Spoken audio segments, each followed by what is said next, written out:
ایک ایسا جھنڈا جو کسی جنگ میں نکالا جاتا تو لوگوں کو فتح ہوتی تھی، اور جب یہ جھنڈا حضرت عمر فاروق کے دور خلافت میں ایک جنگ میں لایا گیا تو وہاں کیوں نہ کام کر سکا؟ اس درفیش قویانی جھنڈے کی حقیقت کیا ہے؟ ان تمام سوالات کے جواب جانتے ہیں آج کی ویڈیو میں۔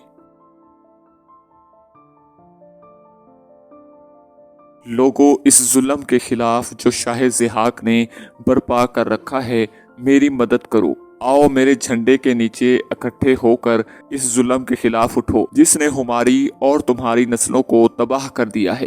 یہ آواز قدیم ایران کے ایک لوہار قہوہ کی تھی جس کے 2 بیٹے ضحاک کے ہاتھوں قتل ہو گئے تھے۔ نہ جانے کتنے ہزار لوگ اس کے ظلم کا شکار ہو رہے تھے مگر آواز بلند کرنے کی ہمت نہ کر پاتے تھے۔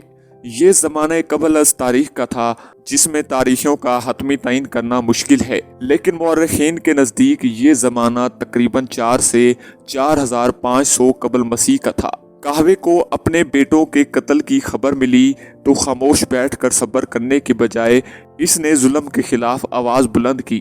لوہار کا کام کرنے والے قہوے نے ایک دن اپنی دھوکنی کو لکڑی پر باندھا اور اعلان کیا، یہ آزادی کا جھنڈا ہے۔ یہ جو لوگ ضحاک کے ظلم سے نجات چاہتے ہیں وہ اس کے نیچے اکٹھے ہو جائیں۔ لوگ ضحاک کے ظلم سے اس قدر متنفر ہو چکے تھے کہ جوک در جوک اس جھنڈے کے نیچے اکٹھے ہو گئے۔ یہ منتشر اور بپھرا ہوا ہجوم کا وہ لوہار کی سرگردگی میں اصفہان کی طرف بڑھا اور جلد ہی اصفہان فتح کر لیا گیا۔ حاکم اصفہان عوامی ہجوم کے ہاتھوں قتل ہوا۔ قہوے نے تمام سرکاری خزانے قبضے میں کیا اور لوگوں میں تقسیم کر دیا۔ اصفہان کے بعد اہواز کا رخ کیا اور اپنے اس مارچ میں وہ لوگوں کو ضحاک کے ظلم کے خلاف بھڑکاتا ہوا اہواز پہنچا۔ اہواز کے لوگوں نے اس کا شاندار خیر مقدم کیا اور حاکم اہواز بھی مارا گیا۔ قہوہ لوگوں کے نزدیک ان کا نجات دہندہ بن گیا اور قہوہ کا پرچم ظلم کے خلاف نجات اور فتح کی علامت سمجھا جانے لگا۔ قہوہ کی تحریر جہاں جہاں پہنچی لوگوں نے اس کی شاندار پذیرائی کی۔ ضحاک کو ان حالات کی خبر طبرستان میں ملی تو اس نے ایک لشکر جزار عوامی بغاوت کی سرگوبی کے لیے بھجوایا، لیکن وہ قہوہ کے منتشر لشکر کے سامنے نہ ٹک سکا اور قہوہ رے تک جا پہنچا۔ یہاں قہوے نے اہل رے کے سامنے ایک گرم جوش تقریر کی اور لوگوں کو ضحاک کے ظلم کے خلاف ترغیب دیتے ہوئے کہا، اب ہم ضحاک کے قریب ہیں، اگر اس نے ہمیں شکست دے دی تو ہماری نسلیں اس ظلم کی چکی میں پیستی رہیں گی، اور اگر ہم اسے شکست دینے میں کامیاب ہو گئے تو امن و چین سے زندگی بسر کریں گے۔ بذات خود میں بادشاہت کا خواہ نہیں اور نہ شاہی نسل سے تعلق رکھتا ہوں، تم جس کو چاہو بادشاہت کے لیے منتخب کر لو۔ میری جدوجہد تو ضحاک کے ظلم کے خلاف ہے جو اس نے ملک میں برپا کر رکھا ہے۔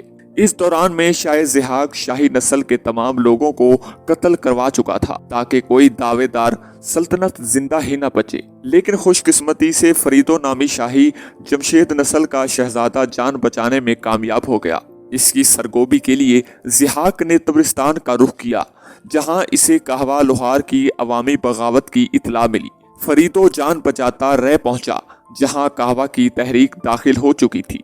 قہوہ کو جمشیدی نسل کے شہزادے کے بارے میں علم ہوا تو بہت خوش ہوا اور تلاش کروا کے اپنا جھنڈا اس کے حوالے کر دیا۔ یہ جھنڈا قہوہ کے نام کی نسبت سے درفش قاویانی کے نام سے شہرت پا چکا تھا اور جیسا کہ بیان ہوا فتح کی علامت سمجھا جانے لگا تھا۔ ناظرین، فریدیوں نے درفش قاویانی کے زیر سیاہی لشکر کی قیادت سنبھالی اور اسے منظم کرنا شروع کر دیا۔ جلد ہی فریدیوں اور ضحاک کے مابین خوفناک معرکہ برپا ہوا اور ضحاک کو عبرتناک شکست ہوئی۔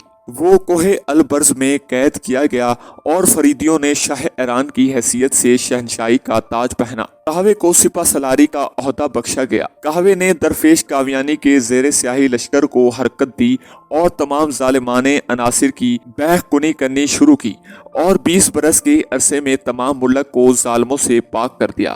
قہوے کی موت کے بعد فریدیوں نے درفیش قاویانی کو منگوا کر انتہائی ادب و احترام سے شاہی خزانے میں داخل کیا۔ ہر جنگ میں یہ جھنڈا شاہی خزانے سے نکالا جاتا اور ایرانی اس کے زیر سیاہی میدان جنگ میں داد شجاعت دیتے اور وہ اس بات کا یقین رکھتے کہ اس کی برکت سے وہ جنگ میں فتح یاب رہیں گے۔ زمانے گزرتے گئے حتیٰ کہ عربوں میں اسلام کا ظہور ہوا۔